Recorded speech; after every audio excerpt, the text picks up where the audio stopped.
So I am here with my good friend Bruno, who is, among other things, the author of French Fry Leadership. And Bruno, if you don't mind, just maybe give us a brief overview of the book and tell us a little bit about yourself. Well, I'm Bruno Hilgart, the author of French Fry Leadership, How to Attain Profits Through Serving People. Thanks for having me on today, Matt. It's a pleasure to speak with you, and I will always consider you a good friend. It's based on the 30 years of me literally growing up with a Burger King franchise. I started when I was 16 years old after being a paper boy for a couple of years and a bus boy for a couple of years. In high school, I never went to college. We opened our second location the year I graduated high school, which ironically was 40 years ago this year. And I was sent to management classes early in my career. We opened our third location at 20 years old. I became the GM of that location. At 20? At 20 years old, yes. Holy smokes, people think I'm young. I went to, the owner understood the value of investing in his people. So I went to a class in March of '86 called People: The Winning Edge at Burger King University in Miami, Florida. And we spent a whole week talking about people. We never talked about one Whopper or one French fry the whole week. And see, these things were ingrained in me. I will always have a little ketchup in my blood. You got to be passionate about what you're doing. I have a chapter in my book called Love What You Do or Learn to Love What You Do. So for those following 10 years, I helped grow the company to 9 locations. And then at 30 years old, I got the opportunity to be the face of the company for over 16 years. And again, the owner trusted me to lead his organization. People thought I owned the company in many cases.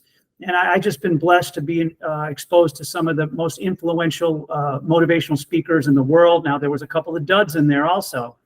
And also some of the best companies in the world in their respective industries. And I talk about that in the book. Well, that's great. I mean, hearing kind of the history of growing up in that kind of culture, I think that really sets you up for having some unique perspectives. When we were kind of chit-chatting before we started recording, one of the things that you mentioned was this dynamic between CFOs and investing in people. And I want to talk about that. But the reason that's interesting to me is because of my background. I end up being the CFO for a lot of my clients. And sometimes that's part-time, sometimes that's fractional, whatever the word is you want to use. But they see me as this advisor. And so when I'm working with these small business owners, they absolutely want to know about the numbers. But the more that I start working with successful business owners, and I'm thinking about a few that I'm working with right now where they're growing like gangbusters. They're hiring, people, they're closing big projects, and they don't really focus as much on the numbers as I would like, if I can be really honest, because they're focused on the people. They're focused on the process and the training of the people and the culture. I'm sure your book talks a lot about culture, but could you give us maybe a little bit of the inside scoop on how that played into your role leading an organization? And then we'll touch on your beef with CFOs. Well, I don't have beef with CFOs. In fact, anybody who thinks somebody's job is easy or hard has never done the job. You have to respect what everybody does. Okay. Beef is supposed to be a little tongue in cheek, but okay. Yeah, the stuff that I learned led to turnover that was less than a third of the industry average. Now, the industry average is, and I'm a numbers guy too, and when it comes to operations and people, the industry average is over 200%. Ours was less than 65. And if you have 200% turnover in your organization and you have a staff of 50 people, that means you've hired 100 throughout the year just to retain 50. That's 2 people a week, Matt, that you're training, you're running in place, you're working hard, and you're getting nowhere. And our average tenure was 6 times the average. Our average tenure at a QSR, which stands for quick service restaurants, is about 6 months. Ours was over 3.5 years. And it's not because they're getting paid a lot. It's because they're having fun. And they're learning a lot, and their work is valued. The work is worthwhile. We all want to know that our work is worthwhile. So to tie all that into your question about CFOs is that, too many companies today, in my opinion, are managed and run by the numbers to the point where CFOs and big data are making decisions. And there's nothing wrong with that. I think it should be part of the decision. Everybody needs to know where they stand.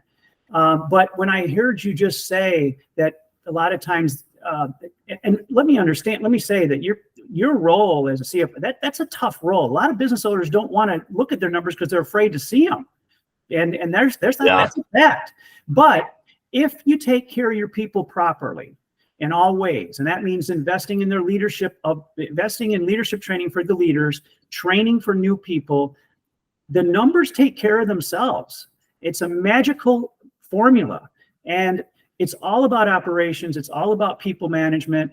And if people are doing that and companies are doing that, then the numbers take care of themselves. Now, from a CFO standpoint, it's so easy to justify the capital expenditures in, say, a new HVAC unit or a new fleet of company cars. I mean, first of all, tell me a team member or an employee who wouldn't want a new company car, or somebody working in an office or in a warehouse or in a hot factory that wouldn't be better off having a more efficient, well-run HVAC unit, keeping them cool in the summer and hot and warm in the wintertime. Plus, the company gets benefits like warranties, cost certainty, more efficiencies with utilities. And on top of all that, the CFO can write it off on the P&L. They get tax breaks. They get, you can capitalize it, you can amortize it. And but companies that invest in, when you invest in people, it's not as quantifiable on the P&L. And I think that's why it doesn't happen as often as it should. Yeah, when we were talking about this concept of investing in people, it reminded me of one of my favorite stories that I tell clients. And I'm sure you've heard this story. And the gist of it is a CEO and a CFO are having a cocktail or a beverage, and they're talking about their business. And the CFO, says, we don't have the cash to invest in our team right now. So, that line item's got to go. And, they're going over the budget. And the CFO is, also is like, well, why would we even want to invest this money in our people? Because we might do that and then they're just going to leave. So that's a silly investment. That doesn't make any sense. And the CEO, puts down his drink and he looks at the CFO and he goes, well, what happens if we don't invest in our people and they stick around? Exactly. I mean, it's this concept of like, well, you better be investing in your people. That's who's running your organization. Yep. And I think that your book goes into a lot of those details, but that story really sticks out to me as one that has these polarizing viewpoints of how do we invest and why do we invest. And I think in that particular story, the CEO is spot on. We need to be doing those types of things. Yeah. I mean, there's a disconnect, sadly, between a lot of C-suites and what's going on the front line. And the middle management are the ones that take the heat for it, because they're the ones that have to try to keep those frontline people motivated and coming to work every day and efficient. And that's happy, right? You want them to be happy every once in a while. Yes. I mean, there's so many people going to work today because they have to, not because they want to on any level. Yeah. And it's sad. I mean, and you throw in the challenges of electronic leadership, electronic communication. It's one thing. It's one thing to be in somebody's, in the physical presence of somebody to lead them, because you can get all the, the facial expressions and all the cues from being in front of somebody. But when it's done electronically, there's a lot to be desired and left to be desired. And I'll tell you that when you're a subordinate and you get a communication from a superior, most of the time you're going to take that communication as being negative. Like, oh, why aren't they trusting me? Why are they asking this question? Why are they micromanaging me? I don't have time for this. And so it's up to the leader who's in the leadership position to frame the communication in such a way that it takes the edge off. And I'm a big advocate of using emojis.